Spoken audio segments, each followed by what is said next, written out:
Welcome to DMEXCO 2019 here in Cologne. I always start out with a question, who are you and what do you do? Sure.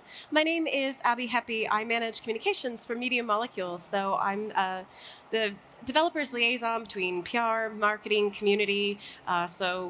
Basically, lots of different hats. Lots of different hearts. Which one beats the loudest? What is the most interesting you said here at DMEXCO, which area do you focus on? Well, my passion is how community feeds into everything. So that's, building, marketing that keeps our consumer in mind, building PR that keeps our consumer in mind, and helping with in-game systems that also, again, keep our players and our community in mind.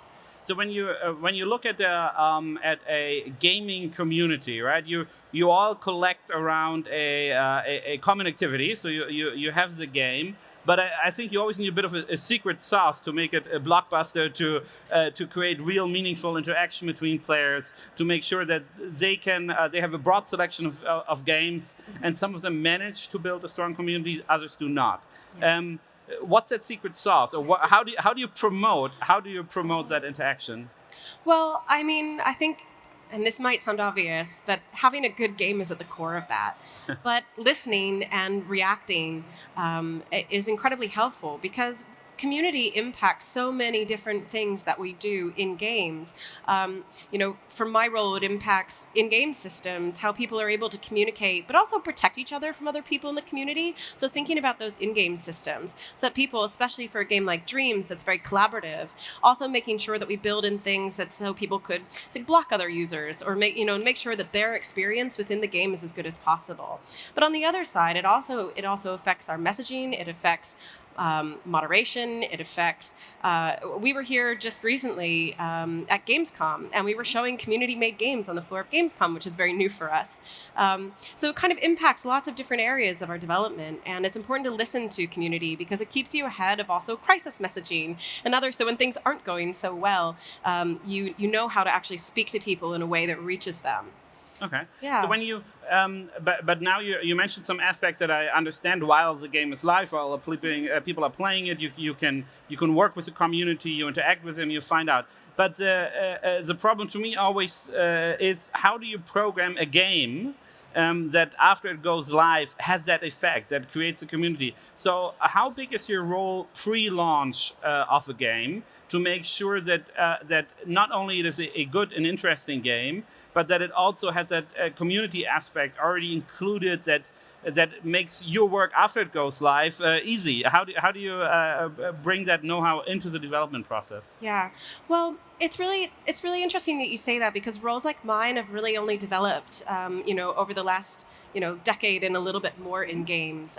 It used to be seen as sort of, forum management and customer service, and it's really expanded into an area that affects lots of different places now, and I think it starts with knowing the game, knowing the story behind the game, knowing the developers behind the game, and being able to tell that and build as you go. Because as we're building these games that put community first, it also means that the people who are interacting with them have to be knowledgeable, have to understand the people that they're talking to. It's not just the people who surround your game immediately, whose names you know. There's also a group of people behind that who may never interact with you, but you also have to be able to anticipate their needs. One of the ways that we do that is user testing. So actually getting it in people's hands and making sure that when they sit down with a controller, that everything makes sense to them. They know what they're doing. It feels natural.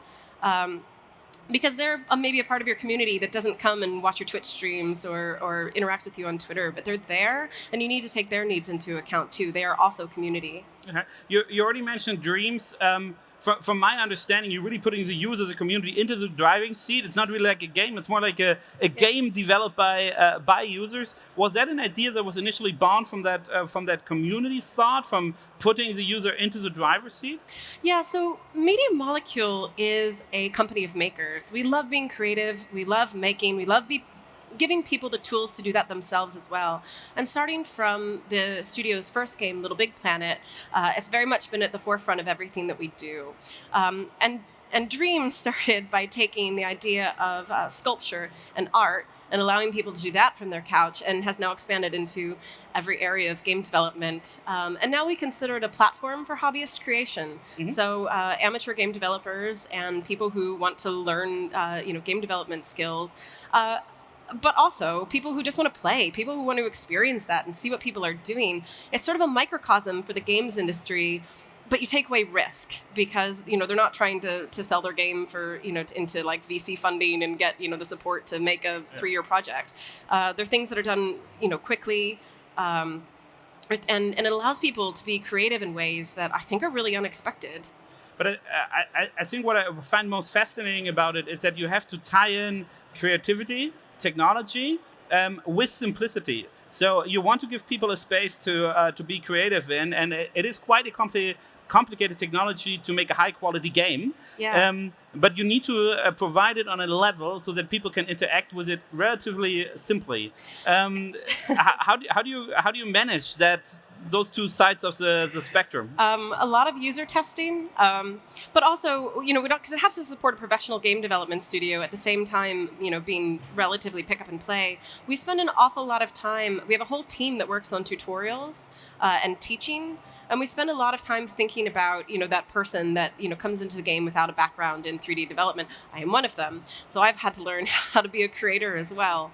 And so when you get into all the different areas, there's the really deep side that like professional game developers will understand. And we try to give each of those areas a really simple side as well. So when we think about art, for example, the introduction to art in the game, think of it like having a kit, like you would like Lego or Playmobil or something like that, where everything sort of works together and you can start to build and place those things in different ways.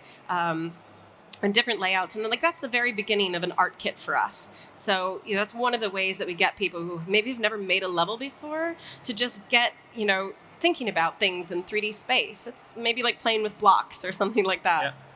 So I think about how my children learn and how they build something. I think the Lego blocks are always a good example. It's a perfect simplicity or a simple model that helps you to create something rather complex if you so choose. But with the gaming industry, you obviously have blockbusters, and you guys are doing amazing. You were Game of the Year 2019 here at Gamescom and so on. So you do have a peak of interest. Your community is probably growing rapidly. Users are engaging with you. But the real task now, probably also for you, is to maintain that level of interest and create a stable community instead of just kind of a rocket community that grows and but retains and sticks with the game. How do you prolong interaction with the community? Yeah, you're absolutely right. I mean, we view Dreams as games as a service. We see the next 10 years, and that means that we have to keep creating content, iterating, listening to the community, doing things that they want to see in Dreams to sustain that kind of interest. So it's not just about releasing new content for us. It's also about releasing new features. For example, VR and the ability to create in VR, the ability to create in multiplayer games. Like those are some of the things that we're working on, as well as our own game and hopefully future games made in Dreams. But we also make sure that we're consistently engaging community. We do weekly live streams. We teach. We show community creations. We showcase them, and build their engagement with it as well. Because ultimately, so much of what brings people to games is word of mouth. If someone is having a good experience, is having fun, and tells their friends, that helps bring new people in. We have community content now that's doing better than trailers and things that we've made. We have press that's interviewing community members about Dreams, not interviewing us about Dreams. I love that. That actually makes me really happy because it's for them. Uh-huh. And often as blockbusters develop, as games do really well, I often have the feeling kind of the people in dark suits move in eventually and ask you to monetize your community more efficiently, effectively. When you introduce new features, well, are you introducing a new money stream as well? How are you creating revenue for a game that was probably very expensive in development? So they are asking for a return. I think for you, it's probably a challenge to differentiate between community experience and revenue streams and optimizing those revenue streams. How do you handle that problem? So we're owned by Sony. And we work very closely with them in developing business model, in developing our marketing plans, in developing everything that we do. So it's not a matter of them coming in and saying, how do we monetize this? It's a conversation that happens from the very beginning.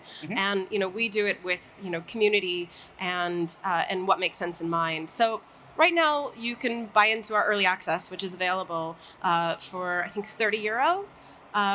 What we do in the future and how that price point changes is going to change with our community. I think you've seen that in a lot of other games where people decide down the line that a different model makes sense. And that's part of the reason that we pay so much attention to what's happening in our own game and with the player base. So, and keeping, obviously, like Sony is a part of that conversation too. They've been very helpful in helping us figure all of that out. Cool. So start revenue stream planning from the beginning, maintain a good balance. Thank you so much for the insights into the gaming industry and into your daily work. I always end my interviews with the question, why does digital transformation fail in so many companies? I think you guys are a wonderful example what kind of great opportunities it offers, but most established companies are not doing so well, especially here in Germany. We have quite a few companies that are doing not so well because of digitalization. Do you have a view on why that is, why there's so much failure around digital? Well, there's no one-size-fits-all sort of silver bullet for this. I mean, even within the games industry, that landscape has changed so much over the last 10 years. So a lot of it is being able to adapt and change old models that used to work to what's new. For example, influencer marketing has been a huge shift in the games industry.